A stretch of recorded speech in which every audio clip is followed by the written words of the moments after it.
Hi, I'm Brian Phillips, young 57-year-old Canadian. I'm now living here in this beautiful city of Puerto Peñasco, Sonora, Mexico.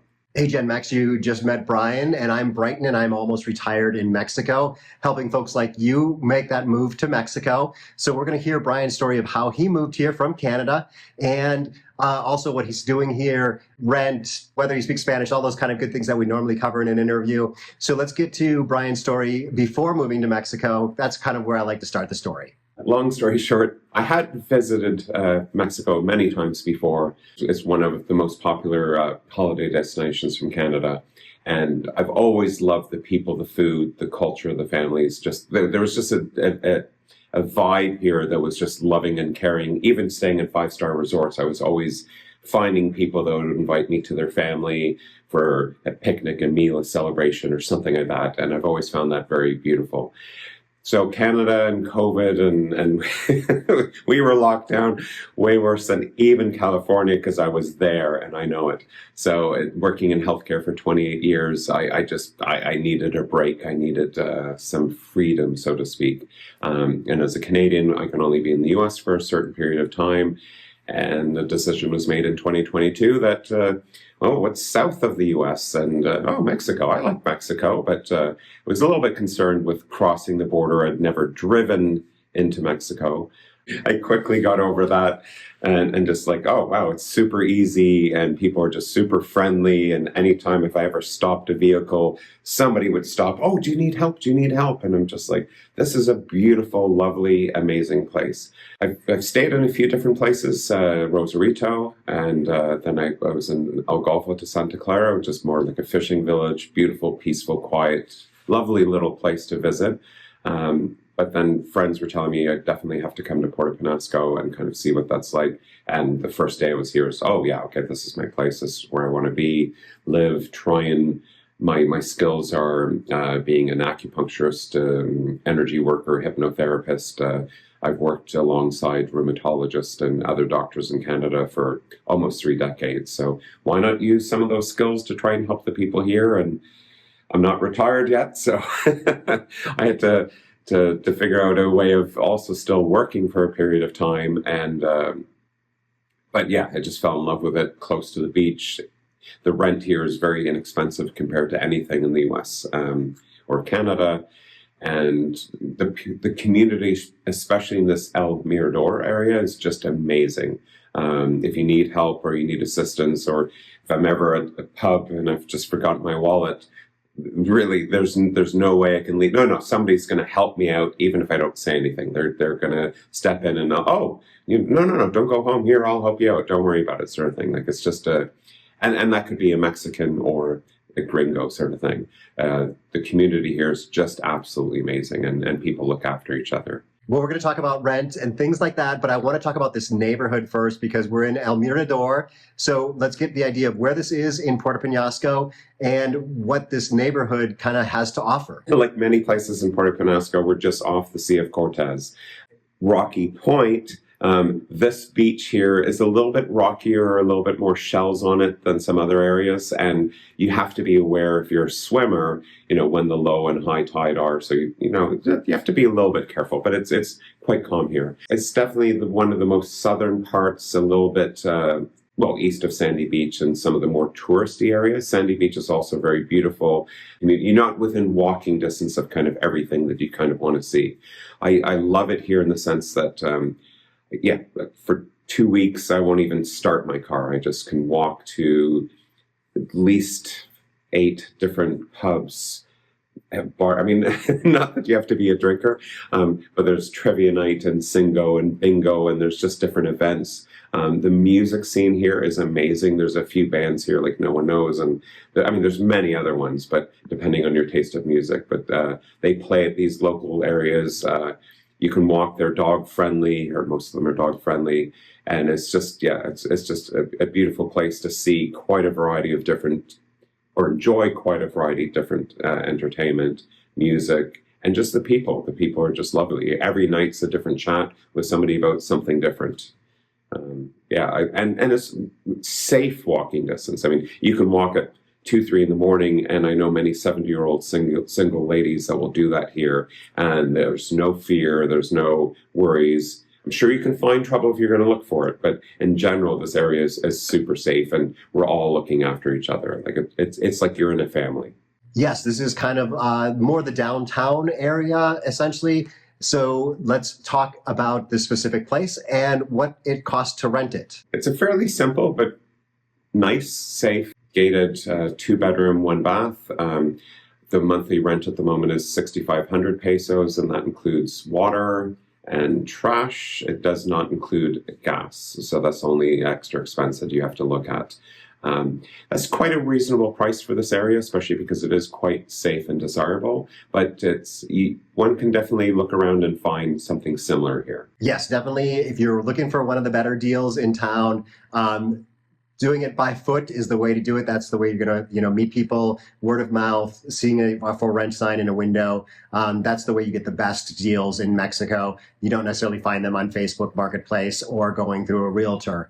I wanted to talk specifically about being a Canadian in Mexico, because a lot of the people that I interview are from the United States, and I'm from the United States. So I want to see if there's anything different about being Canadian in Mexico. There's definitely a few differences. It's definitely a little bit more rare, though there are quite a few people from Canada, from the western part of Canada, that will come down here because it's a little bit closer to them. Or they'll come into Arizona and sometimes be tempted into Mexico to see what it's like. Like, okay, why not travel in here?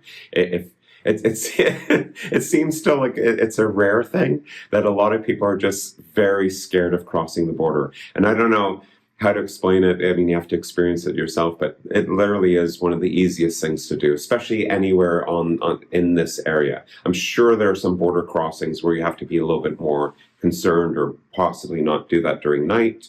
But this border crossing, Lukeville or San Luis or Mexicali are super easy, safe, efficient.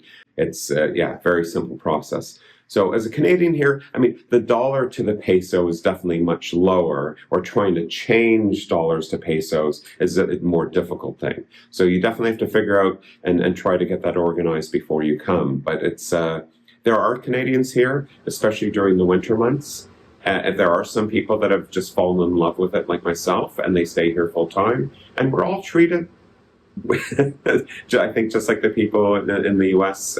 and just like the Mexicans just treat everyone like family. I think that's the most important thing. So you really are treated, I believe, very well. I think if you're not a nice person, you might sometimes see something a little bit different.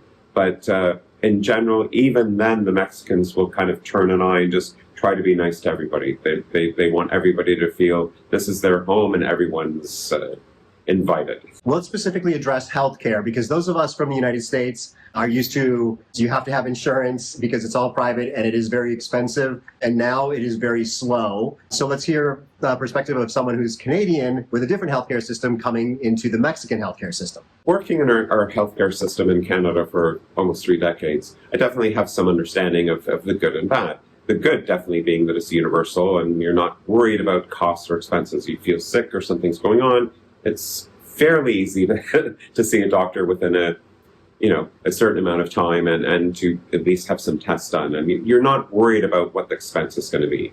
So in Mexico, you do have to pay for healthcare if you're not Mexican or you don't have the residency. But the thing is, it's quite inexpensive. And so far, I've found the healthcare that I've received here is of very high quality.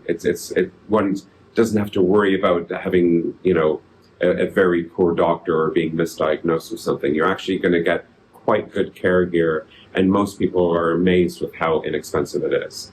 A lot of the people from the U.S., as you may know, because we're close, we're 3 and a bit hours to Phoenix, so there's a lot of people with medical issues that prefer to have their health care done in the U.S., and they'll just go back and forth. So I find for some people in the U.S., it's very easy. Some people will try the care here. If it's complex, you'd have to go to Mexicali. This is a smaller city of 60,000 people, so you're not going to have a specialist for every single thing here. But I've been amazed with the healthcare for my dog and for myself. The dental care here is amazing, and it may be 1/10 of the cost of Canada or the U.S. for dental care.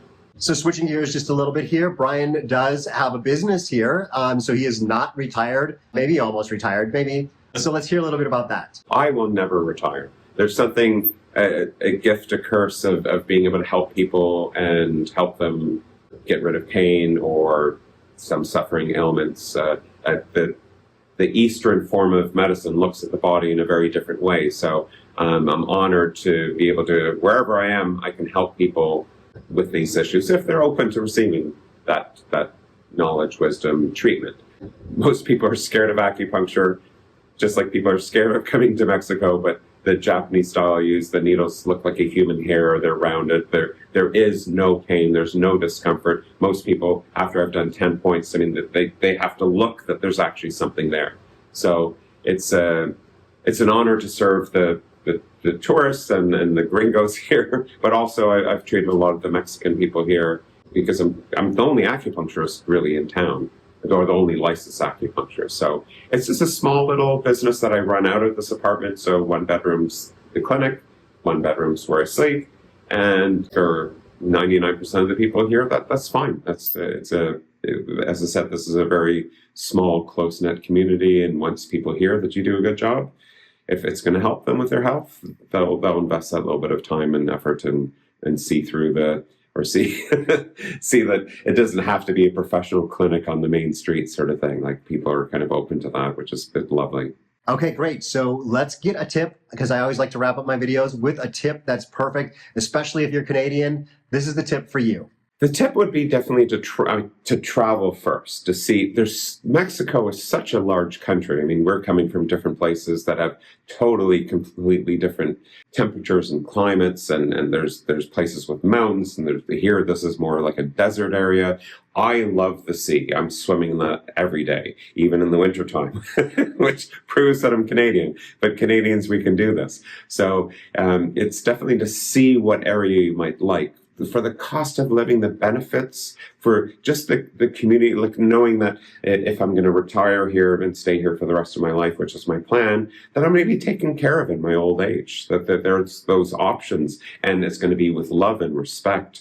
I find that I don't know what would ever entice me to go back or think about retiring in 7 months of winter and where I'm from in Canada. So give it a chance. Think beyond what you hear in the media, scary, bad, and people are being murdered or kidnapped and whatever. I mean, that definitely happens in certain areas. Definitely does not happen here.